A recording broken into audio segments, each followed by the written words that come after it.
ఏమండో హాయ్ అండి, welcome back to స్లోల్ gas. ఈరోజు మన ఛానల్ కోసం నేను రాసిన కథ పరిణయ ఘర్షణ. ఈ కథలోని ముందు భాగాలు చూడని వాళ్ళ కోసం కామెంట్స్లో లింక్స్ ఇచ్చానబ్బా. కొంచెం సబ్స్క్రైబ్ చేసుకొని చూస్తూ కథ నచ్చితే ఒక బుల్లి లైక్ చేయండి అబ్బా. మరి ఇంకా కథలోకి వెళ్ళిపోదామా?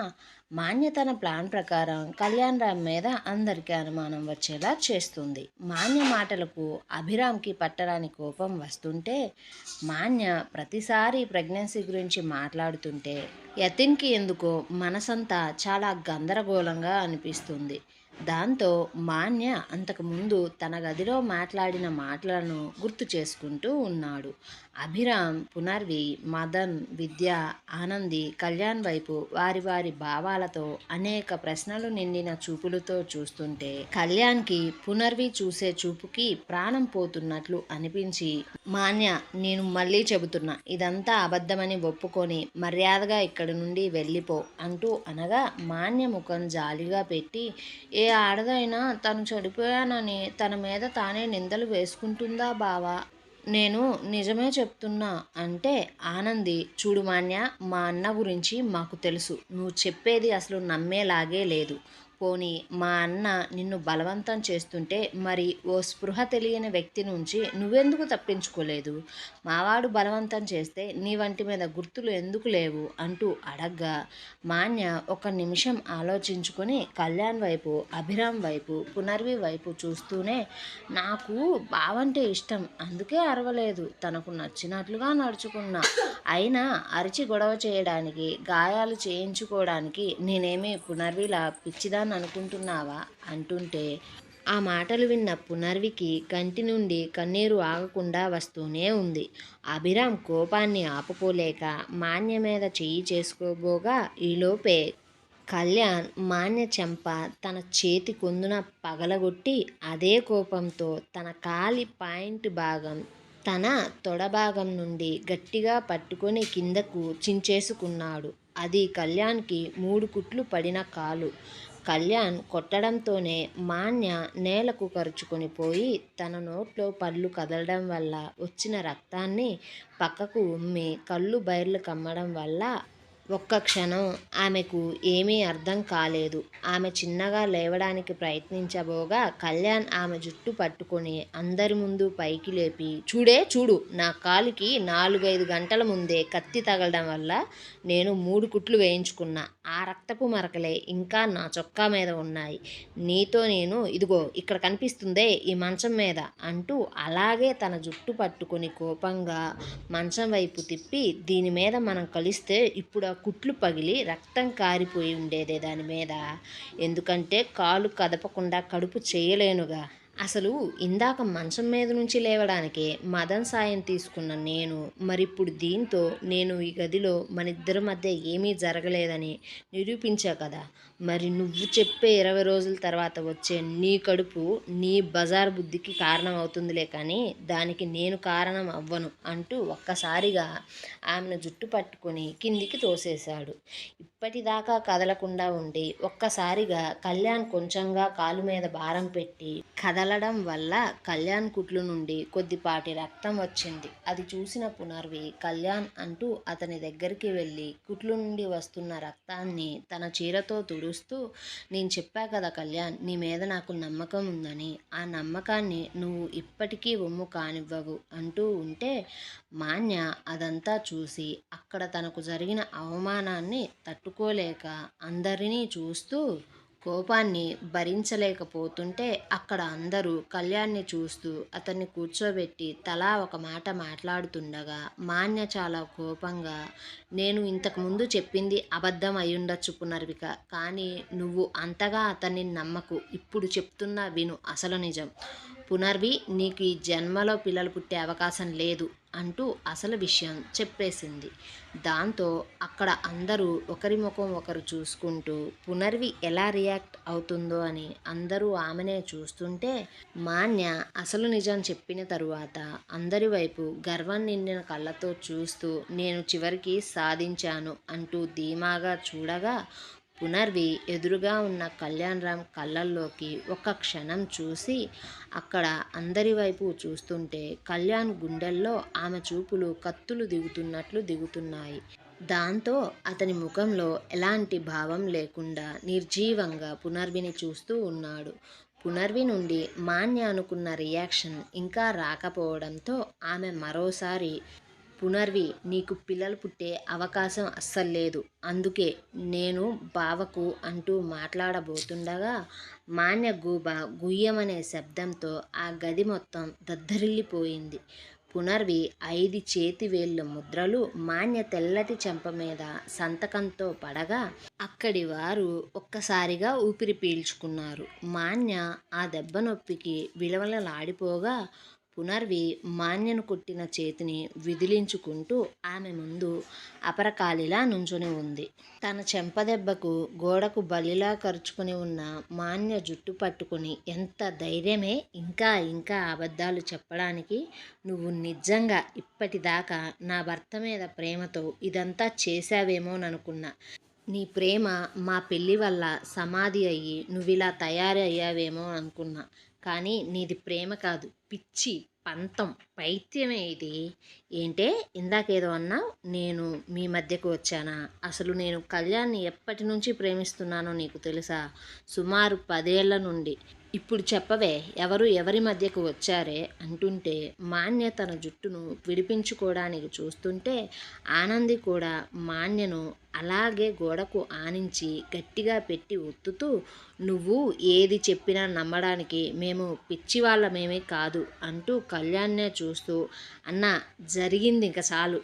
ఇప్పుడు దీన్ని ఇంట్లో నుండి ఇక పంపించేద్దాం. బామకు ఏదైనా చెప్పుకోవలసి వస్తే ఈ సాక్ష్యాలు చూపిద్దాం అంటూ ఉంటే మాన్య కొంచెం ఓపిక చేసుకొని ఆనంది నుండి విడిపించుకుంటూ పూడుకుపోయిన గంతుతో మాట్లాడుతూ, పునర్వి, పునర్వి, ఒక్కసారి నేను చెప్పేది విను.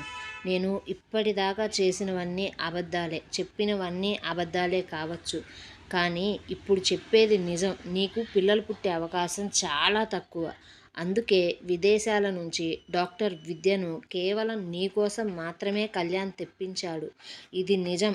అలాగే ఈ విషయం ఇక్కడ ఉన్న అందరికీ తెలుసు, నీ తమ్ముడితో సహా అంటూ చెప్పి ఆనంది నుండి పూర్తిగా తనను తాను విడిపించుకుని చిన్నగా ఊపిరి తీసుకుంటుంటే ఆ మాటలు విన్న పునర్వి అక్కడ ఉన్న అందరినీ చూస్తుంటే వారు ఎవ్వరూ కూడా అనుమానాస్పద కదలికలతో ప్రవర్తించకపోవడంతో అలా వారిని చూస్తూనే అభిరామ్ వైపు నడిచి అతని దగ్గరకు వెళ్ళి అభిరామ్ 2 కళ్ళను పరీక్షగా చూస్తూ, తను అబద్ధం చెప్తుంది కదా అభి అంటూ పూడుకుపోతున్న గొంతుతో అడగ్గా అభి మాన్యను చంపేసేలా చూస్తూ కళ్యాణ్ రామ్ వైపు బాధగా చూస్తుంటే పునర్వి, అభిరామ్ నా వైపు చూడు, నేను కళ్యాణ్కి పిల్లలను ఇవ్వలేనా?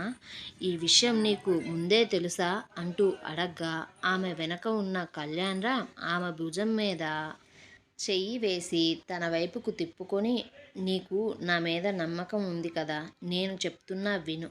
నువ్వు తల్లివి ఖచ్చితంగా అవుతావు.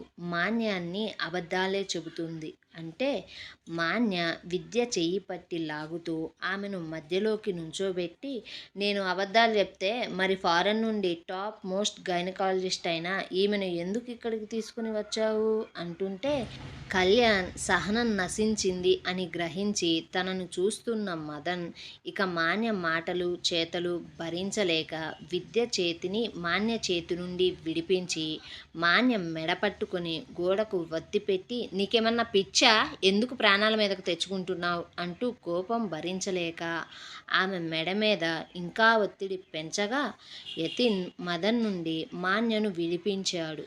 పునర్వి విద్య విషయంలో సమాధానం కోసం కళ్యాణ్నే చూడగా కళ్యాణ్ రామ్ పునర్విని ప్రేమగా గుండెలకు హత్తుకొని ప్రేమ నిండిన గొంతుతో, ఏమే, ఏంటే అంత పిచ్చిదానిలా ఉన్నావు? విద్య టాప్ మోస్ట్ గైనకాలజిస్టే, నేను కాదు అనను. నేనే తనని ఫారెన్ నుండి ఇండియా పిలిపించా, దీన్ని కూడా కాదు అనను. కానీ నేను తనని ఆనంది కోసం పిలిపించానే. ఆనంది కడుపుతో ఉంది, మర్చిపోయావా? తనంటే నాకు ప్రాణమని నీకు తెలుసు కదా.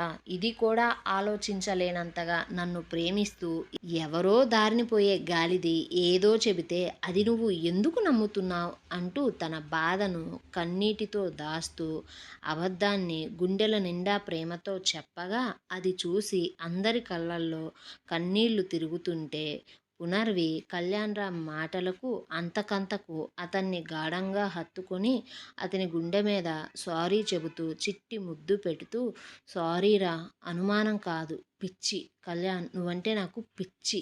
ఆ పిచ్చితోనే నువ్వు నాకు ఎక్కడ దూరమైపోతావేమోనని భయం. పైగా భార్యాభర్తల బంధాన్ని పుట్టబోయే బిడ్డలే బలుపరుస్తారనేది నా నమ్మకం. అందుకే ఇంతలా బాధపడుతున్నా అంటుంటే మాన్యకు తన ప్లాన్స్ అన్నీ పేకమేడల్లా కూలిపోతుంటే తన కళ్ళ ముందే అది చూసి గుండె మండిపోతుంది. అలా ఆ ఇద్దరిని అంత ప్రేమగా చూస్తున్న మాన్య ఎంత బాగా అంటూ ఏదో చెప్పడానికి చూడగా ఇంతలో పునర్వి కళ్యాణ్ని ఒక్కసారిగా వదిలి మాన్య వైపు చూస్తూ, ఇంతేనా, ఇంకేమన్నా అబద్ధాలు ఉన్నాయా అంటుంటే మాన్య అందరి వైపు చూస్తూ, పునర్వి, నేను చెప్పేది నిజం, అందుకు సాక్ష్యాలు నా ఫోన్లో ఉన్నాయి, కానీ దాన్ని కళ్యాణ్ ఇందాక నీ కళ్ళ ముందే పగలగొట్టాడు కదా అంటూ ఏదో గుర్తుకు వచ్చినట్లు, పునర్వి, ఇదిగో ఈ విద్య ఉందే, ఈ విద్య ల్యాప్టాప్లో అసలు నిజాలన్నీ ఉన్నాయి, ఇప్పుడే నీకు చూపిస్తా అంటుంటే అక్కడి అందరి గుండె ఒక్కసారిగా ఆగిపోయింది. అయితే పునర్వి మాత్రం గట్టిగా అరిచినట్లు, మాన్య, ఇప్పటిదాకా నువ్వు చెప్పింది నేను విన్నది ఇక చాలు, ఆపు అంటూనే అదే గొంతుతో, ఆనంది, కళ్యాణ్, మీకు ఇలాంటి వారితో ఎలాంటి బంధుత్వం ఉందో నాకు తెలియదు, కానీ నాకు ఇలాంటి రాబందులైతే వద్దు ఇంట్లో, వెంటనే ఈమెను నా ఇంటి నుండి పంపించేయండి అంటూనే పని మనిషిని పిలుస్తూ, ఇదిగో ఇది కనిపిస్తుందో, ఇది ఇది ఇంటి నుండి బయటికి పోగానే ఇంటిని శానిటైజ్ చేయి అంటూ తన గదికి వెళ్ళిపోతుంటే మాన్య, పునర్వి, పునర్వి, పునర్వి, ఒక్కసారి నేను చెప్తున్నా విను, పునర్వి, నేను చెప్పేది నిజం పునర్వి, నేను దాన్ని నిరూపిస్తాను పునర్వి అంటుంటే పునర్వి కనీసం వెనక్కు కూడా తిరిగి చూడకుండా వెళ్ళిపోయింది. దాంతో అక్కడి వారికి ఏదో భారం తీరిపోయినట్లు అనిపించింది. మాన్య అక్కడ ఉన్న ప్రతి ఒక్కరి వైపు చూస్తూ చాలా భయంగా నుంచుని ఉంటే పని మనిషి మాన్య సామాను బయటికి తీసుకుని పోవడానికి చూస్తుంటే ఆమెను ఆపుతూ కళ్యాణ్ దగ్గరకు వెళ్ళడానికి భయపడి మాన్య ఆనంది దగ్గరకు వెళ్ళి, ఆనంది, ప్లీజ్ ఆనంది, నన్ను పంపించేయకుండా ఆనంది, ఏదో కళ్యాణ్ మీద ఇష్టంతో తప్పుగా ప్రవర్తించా, sorry Anandi, please, sorry Kalyan, sorry, sorry Kalyan, please, sorry అంటూ తన వైపు తిరిగి చెబుతూ, ప్లీజ్ ఆనంది, నన్ను పంపించేయకండి, నాకు ఇక్కడ ఎవరూ తెలియదు, నాకు ఈ దేశం కొత్త అంటూ, మదన్, ప్లీజ్ నువ్వైనా చెప్పరా, నీకు కూడా తెలుసుగా నాకు ఈ దేశం గురించి అసలు ఏమీ తెలియదని, ప్లీజ్ రా, సారీ రా, నీకు తెలుసు కదా నాకు కొంచెం కోపం ఎక్కువ అని, అందుకే ఏదో పిచ్చిగా నేను అనుకున్న దాన్ని సాధించడం కోసమే ఇలా ప్లాన్స్ వేశారా, అది నా తప్పే అంటూ, విద్య ప్లీజ్ నువ్వైనా చెప్పు అంటూ యతిన్ వైపు చూడగా అతను అడుగులు వెనక్కు వేసి ఆమెను ఎటువంటి భావం లేకుండా చూస్తున్నాడు. అలాగే అభిరామ్ వైపు చూస్తూ, అభిరామ్, సారీ అండి, మీరైనా చెప్పండి అంటుంటే కళ్యాణ్ అసహనంగా, మాన్య, ఇంకా ఆపు అంటూ అంతసేపు నుంచోవడం వల్ల కాలు నొప్పిగా అనిపించి వెంటనే పక్కనే ఉన్న సోఫాలో కూర్చొని అతని ఫోన్ బయటకు తీసి చూస్తూ, నువ్వు ఎవరిని అడిగినా ఎలాంటి సమాధానం రాదు, నువ్వు ఇక్కడి నుండి వెళ్ళిపోకపోతే మెడపెట్టి బయటికి నెడతా అంటుంటే మాన్య ఏడుస్తూ అక్కడే కళ్యాణ్ ముందు మోకాళ్ళ మీద కూర్చొని మనసులో ఇంకా తన ప్లాన్స్ తాను వేసుకుంటూనే పైకి, ప్లీజ్ కళ్యాణ్, కనీసం ఫ్లైట్ బుక్ చేసుకునేదాకైనా ఇక్కడే ఉంటా, నాకు అసలు ఇక్కడ ఎవరూ తెలియదు అంటూ చెప్పబోగా కళ్యాణ్ ఫోన్ నుండి వంశీ, మాన్య హోటల్లో కలిసినప్పుడు మాట్లాడుకున్న మరికొన్ని మాటలు వినిపిస్తూ ఉన్నాయి. దాంతో ఆ మాటలు విన్న మాన్య షాక్ అవ్వగా అక్కడి ఉన్నవారు ఆ మాటలు విని నమ్మలేనట్లుగా మాన్యను కోపంగా చంపేసేలా చూస్తున్నారు. ఆ మాటలు విన్న మాన్య శరీరమంతా వణకడం ప్రారంభించింది. అది చూసిన కళ్యాణ్ నవ్వుతూ, ఇంతకాలం నీ మీద అనుమానం లేనట్లు నేను నటించడానికి గల కారణం నిన్ను అన్ని రకాలుగా ఎటూ తప్పించుకోకుండా సాక్ష్యాలతో పట్టుకోవడానికి మాత్రమే. ఇక నీ ఆట అయిపోయింది మాన్య అంటుంటే మాన్యకు కళ్ళు తిరగడం ప్రారంభించింది.